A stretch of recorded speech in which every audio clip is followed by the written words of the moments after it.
Welcome to the X Crimes. Today we are taking a deep dive into one of the most shocking and, frankly, unsettling cases in recent memory. It's a true story of violence, deception, and a meticulously staged crime scene known nationally as the Lululemon murder. It really is. Our mission, as always, is to take that complex stack of evidence, the reports, the witness statements, all the source material you've shared with us, and really guide you through the investigation step by step in chronological order. Right. We're going to start at the absolute height of the chaos, with the initial horror of the crime scene.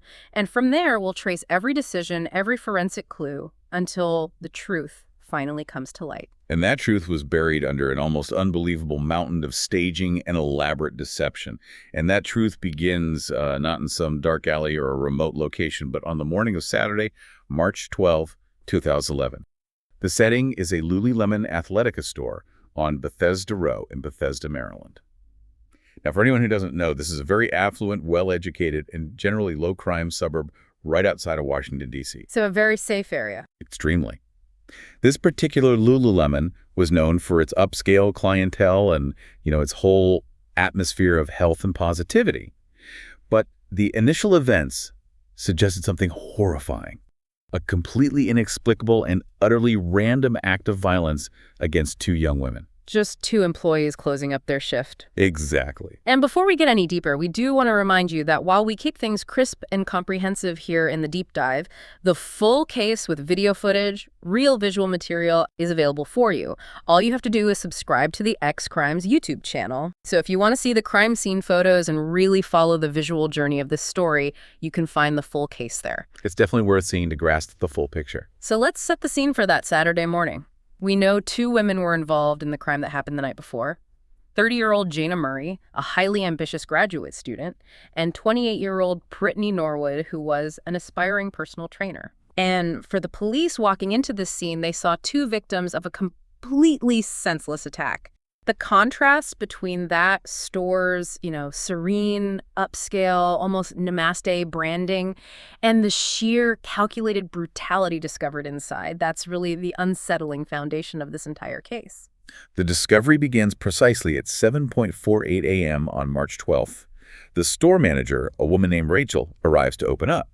And her first sign that something is terribly wrong isn't, the sight of blood or anything like that. It's the state of the door. The door. It's unlocked. And this is highly abnormal for a store that should have been closed and secured around 9:51 p.m. the night before. So that feeling of unease, it starts immediately. I can imagine. So she steps inside. What does she see? Well, that sense of order you expect in a high-end retail space is just gone. It's completely shattered. The store lights are on, and the interior looks deliberately ransacked. So not just messy. No, not at all. This isn't just disarray. Merchandise, clothing, display fixtures. It's all thrown everywhere. Cabinets are open, tables are overturned, mannequins are in disarray. There was even a flat-screen TV that had been violently ripped off the wall and smashed on the floor. The immediate hypothesis is, an incredibly violent, quick, and thorough robbery. And then she finds the blood. Yes. Rachel's growing fear was confirmed by this terrifying discovery. She saw a smear of blood leading deeper into the back rooms of the store. Oh, man. She cautiously calls out to her employees, and that's when she hears a sound. A distinct, low moaning coming from somewhere in the back. So she knows someone is in there and hurt. Yes, and she's frightened, understandably so. She immediately retreats out of the store onto the busy street and calls 911 to report what appears to be a horrific scenario unfolding inside. And here's where the context of the location gets almost bizarre. Right next door to the Lululemon was the Apple store. And on that particular morning, there was a massive crowd of people lined up outside, waiting for the release of the brand new iPad 2. It's such a strange detail. They're all waiting for this new piece of consumer tech, and right next door, this absolute tragedy has occurred. So a bystander in that crowd, a man named Ryan, he notices how distraught and panicked Rachel is. And he volunteers to go into the store with her, just to confirm the situation. So Ryan was the first civilian to enter that bloodbath. And his discovery, it confirms everyone's worst fears. It does. He heads toward the back and has to push open a door that's partially blocked by furniture and debris. And there, in a back hallway leading to the stockroom, he finds 30-year-old Jana Murray. She's lying dead, face down in a large, viscous pool of her own blood. Her body is motionless. And the injuries. They were so overwhelming, so severe, that Ryan later testified he couldn't immediately tell if the victim was male or female. That's horrifying. And there was a ligature, a rope, tied tightly around her neck. But the scene wasn't over. No. As Ryan is backing away from the gruesome sight of Jana's body, he hears more moaning. This time it's coming faintly from the employee bathroom nearby. So he checks inside. He does. And he finds the other employee, 28-year-old Brittany Norwood. Okay, and what was Brittany's condition when he found her? Brittany was alive, but she was in a state of semi-consciousness. She was meticulously bound with zip ties on her wrists and ankles. Tied up. Yes, and her hands were tied above her head, secured to something in the bathroom. She was visibly shaken, trembling, covered in blood, though her injuries appeared to be mostly superficial compared to the scene with Jana. Okay. She had multiple lacerations to her chest, her legs, her arms, and face. And one detail that would later prove significant was this distinctive, deep, linear cut that ran parallel to her right thumb. So police and emergency responders arrive. Brittany is rushed to the hospital. And investigators immediately treat this as a textbook case of a robbery gone wrong. Right. Jana Murray is the victim of homicide, and Brittany Norwood is the sole surviving victim of attempted murder and sexual assault. She's the key witness who holds all the answers. That is precisely how it started. The immediate theory is that two outside, dangerous perpetrators committed this brutal act. So a detective, Deanna Mackey, she meets with Brittany at the hospital that same day, March 12th. Yes, to get her statement before shock or trauma could blur the details. And at this point, the police view Brittany not with suspicion, but as a traumatized survivor who had lived through this terrible ordeal. And she gives them a story. She provides an extremely detailed, compelling narrative that immediately establishes the suspects and drives the entire investigation for the next few crucial days. So let's hear that initial story. What did Brittany tell the police had happened in that Lululemon store? She starts by explaining the closing procedure. She says she and Jana closed the store just before 10 p.m. Jana, being the superior employee, had the keys. Then a few minutes later, around 10:05 p.m., Brittany realizes she'd forgotten her Metro card and her wallet. So she calls Jana, who had already left. And Jana comes back. She agrees to return and unlock the door so Brittany can run in and grab her things. This detail, of course, explained why the door was unlocked in the morning. And the violence, when did that start? Instantly. Brittany claimed that as they were walking out of the store, two masked men dressed entirely in black suddenly barged in behind them. And she described them. Very distinctly. One was tall, around 6'2", and the other was much shorter, around 5'3". She said the men immediately took control, tied them both up, and began sexually assaulting them. This detail of sexual assault, it's so critical to the narrative she was creating. Absolutely. Brittany claimed that one of the men assaulted her with a clothing hanger taken from a store display. She then said that Jana, who was known to be athletic and a fighter, began resisting and fighting back violently. And according to her story, the men, enraged by this resistance, retaliated by brutally beating and stabbing Jana to death in a fit of uncontrollable violence. And Brittany survived. She insisted she was left tied up in the bathroom with just superficial cuts to await the morning rescue. She said she survived only because she complied with everything the men demanded, fearing she'd suffer the same fate as Jana. It's a chilling story, incredibly detailed, and it seems like a perfect narrative of a horrible random robbery in a safe neighborhood. It is. And it provided police with an instant mission: hunt down those two violent masked men. Before we delve into the forensic investigation that tore that narrative apart, it's really crucial for our deep dive to understand the two women involved. Yes, because their lives were on completely different trajectories, and that contrast really helps explain the intensity of what happened. Okay, so let's unpack that. First, Jana Murray. Jana Murray, the victim of the homicide, was 30 years old. She was really the picture of academic and professional ambition. She came from a strict household where excellence was just expected. And she was in grad school. She was actively pursuing a master's of business administration at Johns Hopkins University. Her job at Lululemon wasn't just a retail side gig for her. She took it specifically to conduct hands-on research for her master's thesis. So she had bigger plans with the company. She had a genuine aspiration of potentially working at Lululemon's corporate headquarters someday. She was athletic, goal-oriented, in a loving relationship with a fiancé who was reportedly planning to propose within weeks. She was just covering a shift she wasn't even supposed to be working that night. A completely different picture from Brittany Norwood, the 28-year-old key witness and sole survivor. Very different. On the surface, she was also described as ambitious, aspiring to be a personal trainer, fitting that Lululemon ethos. But underneath, she had a truly troubling and deeply rooted history that the police would soon uncover. A history of what? Incidents of theft and manipulation dating all the way back to college. While she was at Stony Brook University on a soccer scholarship, she was repeatedly accused of stealing money and possessions from teammates, roommates, and classmates. She reportedly earned the reputation among those who knew her as a klepto. And while criminal charges were never formally filed in those cases, the accusations were serious enough that she was thrown out of the school and lost her athletic scholarship. And that pattern of theft, it clearly suggested a deep-seated financial pressure or compulsion. Did that follow her to the Lululemon job? It did. She'd worked at other Lululemon locations and had even been fired from one, though she managed to get hired back at this Bethesda store. And crucially, there was already internal suspicion at this location. Her coworkers suspected her. Coworkers and management suspected her of frequently stealing merchandise and cash.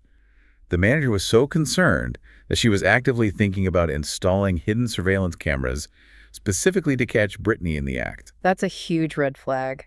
It is. And investigators also found evidence, including a Metro card registered to a prostitution counseling group, suggesting she may have worked as a prostitute during this time. This really highlighted not just a compulsion to steal, but a serious financial desperation and a complex, secret life she was desperately trying to hide. So you have two women, one deeply principled, one secretly desperate, and their paths collide inside this store. And the resulting violence, as shown by Jana's injuries, wasn't just fatal, it was staggering in its sustained brutality. We have to detail these injuries because they definitively underscore that this was not a quick, clean murder. This was an intentional, prolonged act of torture and just overwhelming rage. The medical examiner's report on Jana Murray is one of the most horrifying documents in this case. Jana suffered at least 331 separate injuries. 331. Yes. Some sources even push that total to 332. The thing is, many wounds were so layered over each other that they became untraceable, meaning the true total could easily be even higher. It's almost impossible to even grasp that number. Can you put that into perspective for us? Certainly. In modern forensic pathology, the average, even a highly violent homicide, usually involves fewer than 50 separate injuries. 50? Right. So this level of sustained violence, over 300 wounds, suggests not a moment of passion, but an absolute targeted rampage of destruction. The medical examiner testified they had rarely, if ever, seen such an overwhelming array of injuries on a single victim. And these wounds weren't singular. They were inflicted by multiple instruments. Precisely. That contradicts the idea of a simple, quick confrontation. The wounds were inflicted by at least 5 and possibly as many as 8 different weapons. And these weren't weapons brought in by robbers. No, that's the key. There were tools and implements found inside the Lululemon store. A hammer, a large wrench, box cutters, a length of rope used as a ligature, a kitchen knife from a small staff kitchen, and even a heavy metal bar that was ripped from a shelving rack in the stockroom. Which suggests the attacker didn't just strike once, but paused, retrieved another object, and then continued the assault. We know this rampage lasted for an estimated 10 to 15 minutes. That time frame is key, because the evidence proves that Jana was alive and consciously fighting for her life throughout the vast majority of that ordeal. She fought back. She did. She sustained well over 100 defensive wounds on her hands, her arms, and her wrists. The pathologist noted this was the highest count of defensive wounds they had witnessed in their career, which just confirms Jana's valiant but ultimately futile fight against this prolonged attack. So she was only unconscious right at the very end. Right at the end, which, when you think about the defense's later argument of a crime of passion, the forensics just argue against it so strongly. A crime of passion is typically a singular, immediate explosion of violence, one weapon. Whatever's at hand. Exactly. The act of stopping, going to the back room, getting a hammer, returning, inflicting more damage, then going back for a metal bar that requires a level of controlled action and sustained intent that just disqualifies it as a simple loss of control. It shows deliberate effort over a long period. It's a hunt. So what was the final blow? What ultimately killed Jana? Her injuries included multiple catastrophic skull fractures. The metal bar was used repeatedly to cave in her skull, causing severe bruising and bleeding in the brain. But the final fatal blow, delivered after she was already incapacitated, appears to have been a singular, precise stab wound to the back of her neck. Which did what? It severed her spinal cord, ensuring immediate death. The level of mutilation was so extreme that her family couldn't have an open casket at the funeral. This was a sustained, barbaric slaughter, and it completely defied the quick, chaotic image of a random robbery. Okay, so let's unpack this shift in the investigation. Police initially focused on finding the two masked men. They're looking for violent sexual predators, the worst kind of criminals. But the moment the forensic team finishes analyzing the scene and interviewing witnesses, that tightly woven story Brittany told, it just begins to unravel. Almost immediately. Within days, investigators identified significant, unavoidable cracks. The timeline, the acoustics, the physics, it simply didn't line up with a two-man robbery. And the first major contradiction centered on auditory evidence. Exactly. From the Apple store right next door. Investigators interviewed several employees there, including the security guard and the manager. They were all present that Friday night. And they heard something. They testified they heard a loud commotion starting around 10:00 p.m. and lasting for at least 10 or 15 minutes, which is precisely the time frame when Jana was murdered. The sounds were unmistakable. Dragging, heavy thudding, grunting, high-pitched squealing and screaming. And here's where it gets really interesting, because the key detail contradicts the entire premise of Brittany's story. It does. The Apple employees, despite how close they were and how long the commotion lasted, only heard two female voices. Never a single deep male voice. Not once. They never heard any voice that would match the description of a male attacker. And they could even differentiate the voices. They could tell who was who. They could. They heard one voice that sounded hysterical, screaming things like, "God help me, please help me." That was Jana. And the other voice was described as sounding angry, agitated, and commanding, shouting, "Talk to me, don't do this, what's going on?" That was Brittany's voice? Yes. This testimony provided investigators with a massive, undeniable truth.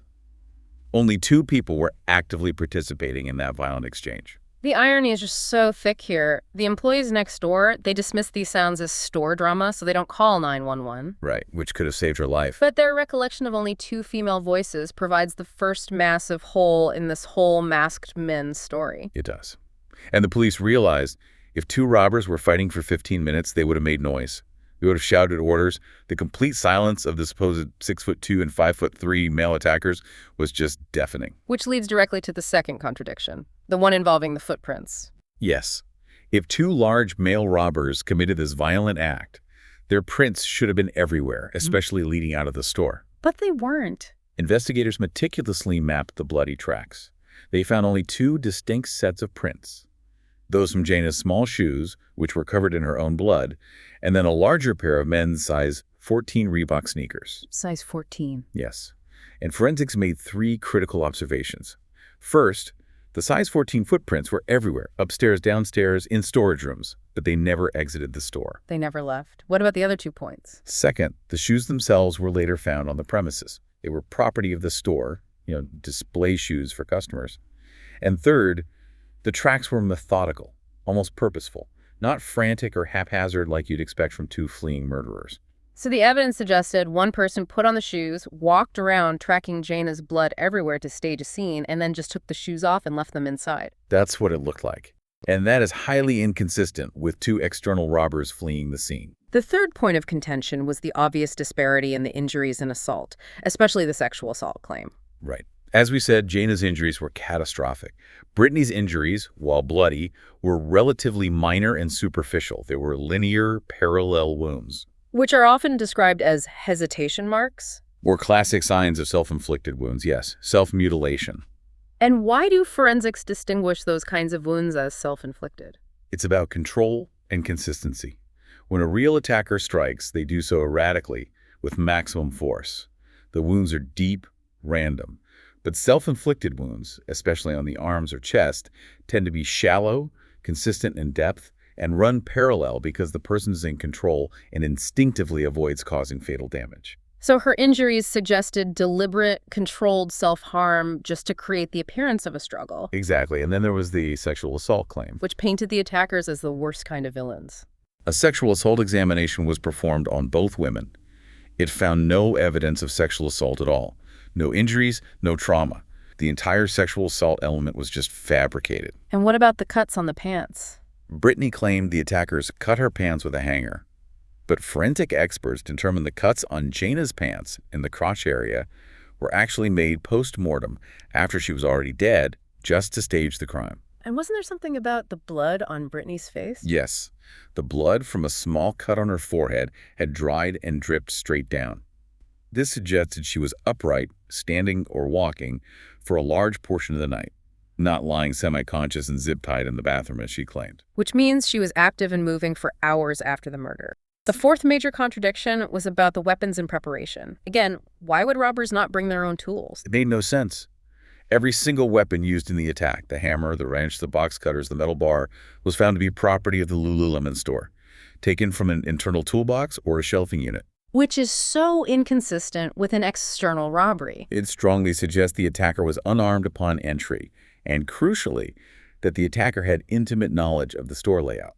They knew exactly where to find the tools. So taken together, those 4 points, the sound of only 2 women, the footprints that never left, the self-inflicted injuries, and the internal weapons, it all dismantled the entire masked intruder story in less than a week. The physical evidence was just screaming that one person, an employee with intimate knowledge of the store, had committed the murder and then spent hours attempting a magnificent cover-up.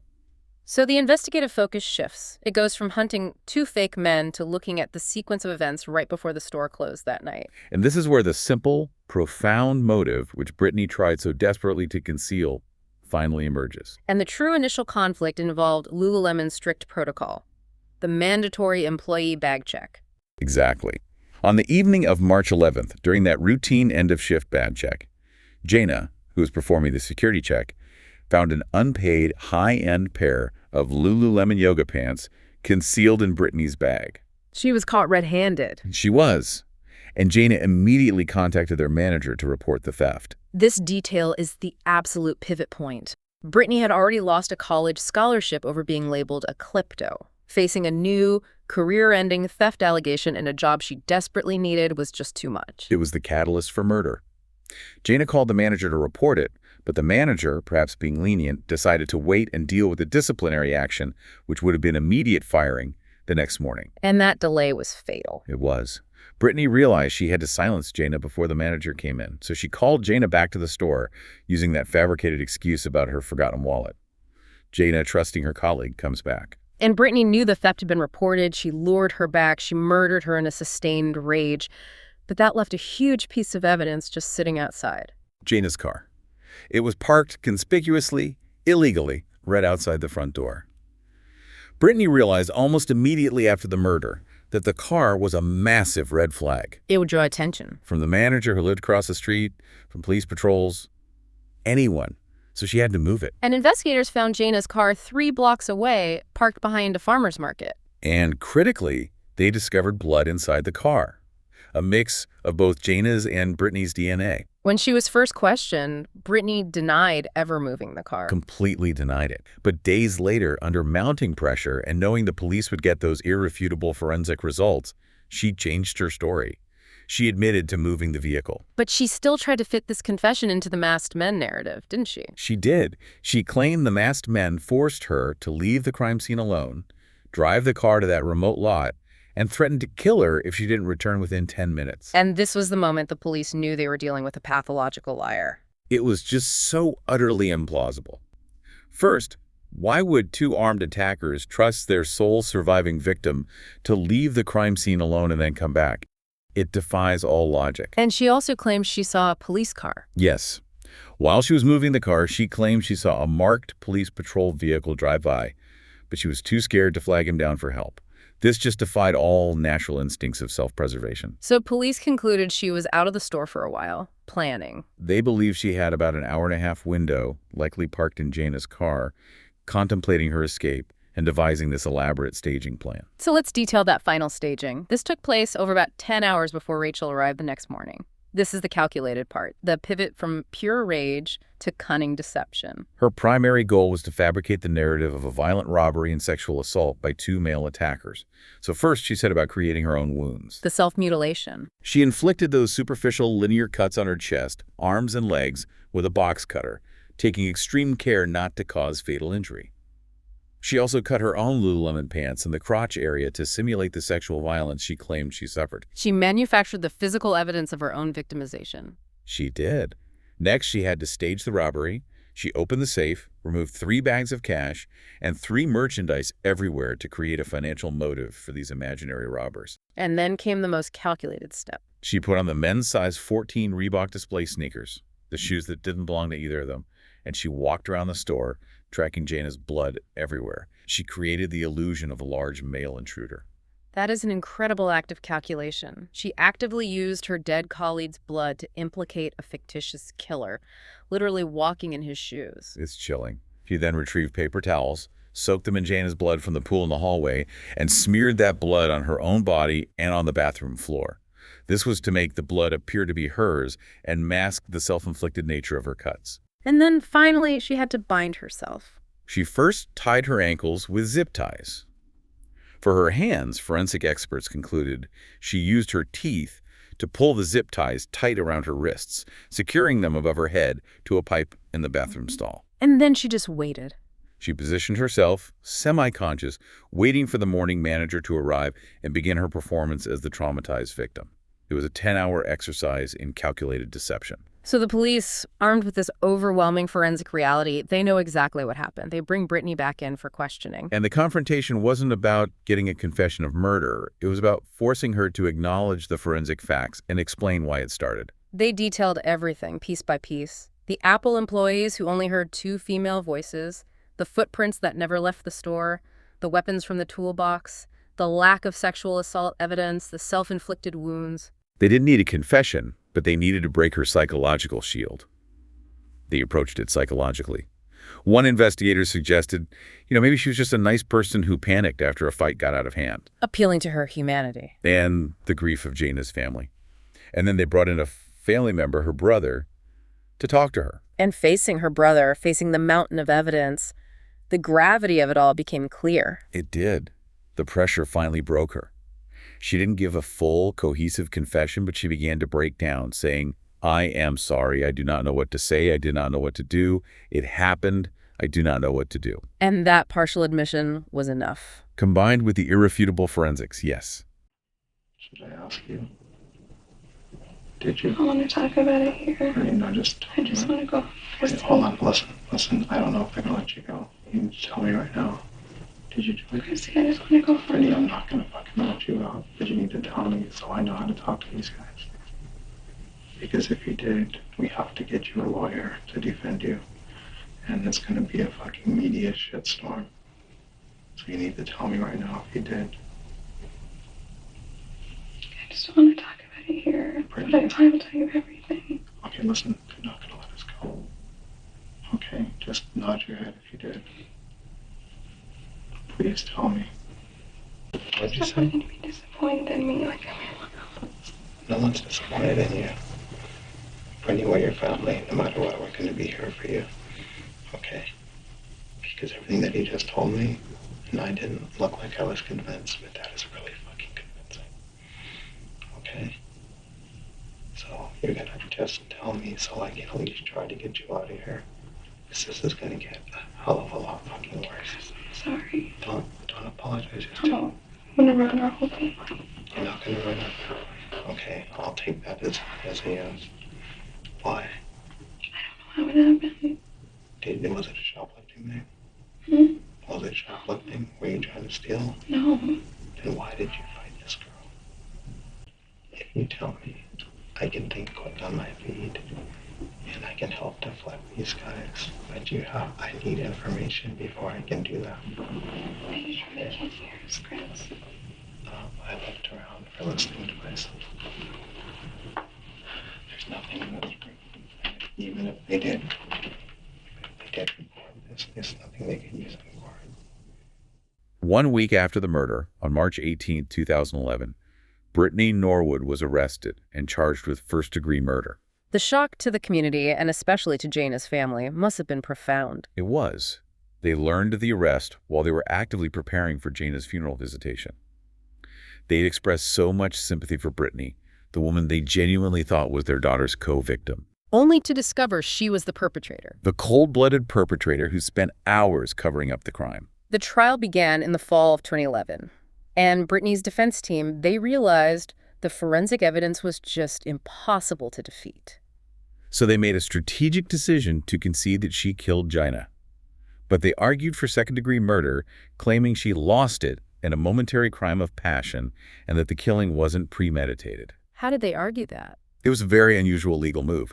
They successfully blocked the crucial theft motive, Gina finding the leggings, from being introduced as direct evidence, claiming the manager only knew about it via hearsay from Gina's phone call. So they took the motive off the table. And then, bizarrely, they argued to the jury that the very lack of a clear motive proved it had to be a spontaneous crime of passion, rather than a planned, premeditated act. So they argued she must have lost control because there was no reason for the attack, when in fact the reason was obvious to everyone outside the courtroom. Precisely. But the prosecution countered powerfully. They argued that premeditation wasn't defined by having a plan before she walked in, but by the sheer, sustained, brutal duration of the attack and the meticulous 10-hour cover-up. Right. The process of the attack, stopping to find a hammer, then a wrench, then a metal bar, that showed continuous, deliberate intent. And the staging proved the cover-up was rational and intentional. Brittany Norwood was labeled not a victim of panic, but a cunning woman and a pathological liar who killed to protect herself from the consequences of a small theft. The jury agreed completely with the prosecution. They deliberated for less than 1 hour before finding Brittany Norwood guilty of first-degree murder. They said the evidence was just overwhelming. In January 2012, Brittany Norwood was sentenced to life in prison without the possibility of parole.